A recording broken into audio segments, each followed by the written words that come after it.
What's up, everyone? I just wanted to share this really unique car show I went to recently. This is the Riverslam show 2023, and it's hosted here in Chattanooga, Tennessee, my hometown, and it's one of the most unique and diverse car shows that I've ever been to. This is supposed to be a mini truck show, like the small slammed trucks like S10s and whatnot, like this one, but it ended up being a lot more than that, although there is plenty of mini truck to go around in this video. I also figured I'd talk about some of my highlights of this thing, like this Nissan Titan. It's a dually, and Nissan Titans never came as a dually, and of course this one's been slammed, obviously, but take a look at the bed. It looks completely factory. The caliber of the builds showcased here at Riverslam is really high. Like across the board, everything that was accepted into showcase was modified in some way, shape, or form.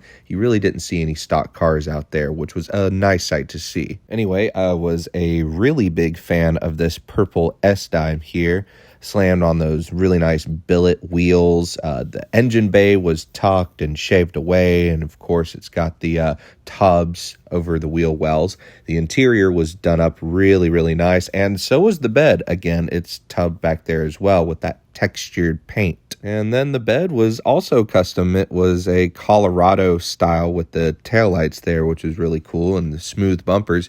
And speaking of smooth bumpers, the truck right next to it also really caught my eye, from the paint work to the body work, and the bed was just immaculate. Gave me some real nice old school vibes with the wood paneling going on. Sorry if the pacing of this video just seems all over the place, but I promise this is just like a byproduct of all the cool cars that are here.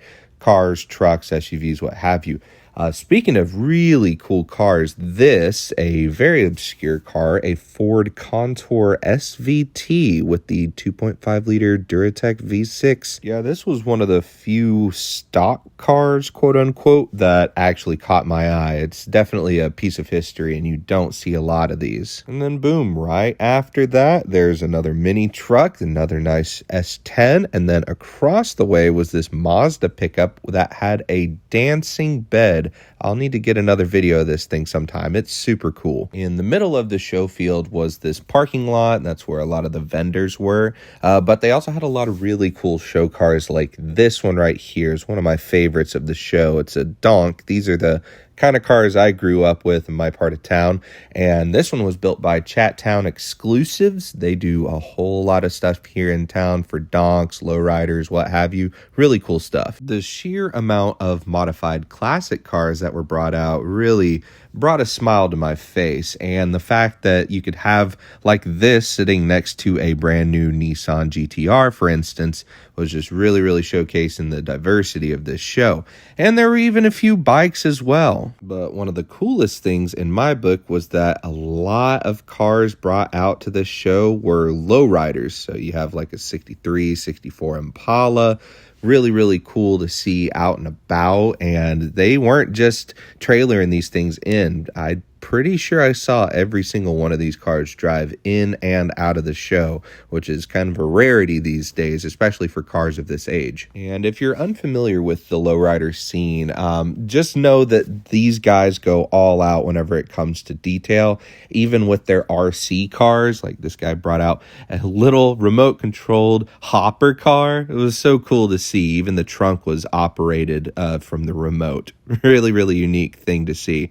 And then there were also some more modern builds of lowriders too. It's not just the old stuff. Full disclosure, this truck belongs to one of my friends. He was actually the organizer of this show, and he did not pay me to make this video or anything. This is literally just me being impressed and refreshed by going to a show like this, where you do have a little bit of everything. Like pretty much every corner of the automotive world was represented here, except for maybe like the exotics category. I don't know, maybe next year there'll be something. Even some cars from like the slammed enough scene were there, like one of my friend's Corollas. Towards the end of the show, and this is a 2-day show, by the way, I was able to get most of the lowriders in one frame for a good bit of video here. And there's even a lowrider as far back as the 50s. And check out this cool car tray thing. It's just like, memories of years gone by. Again, I really did enjoy this show. It was one of the more enjoyable shows. It was really, really laid back, and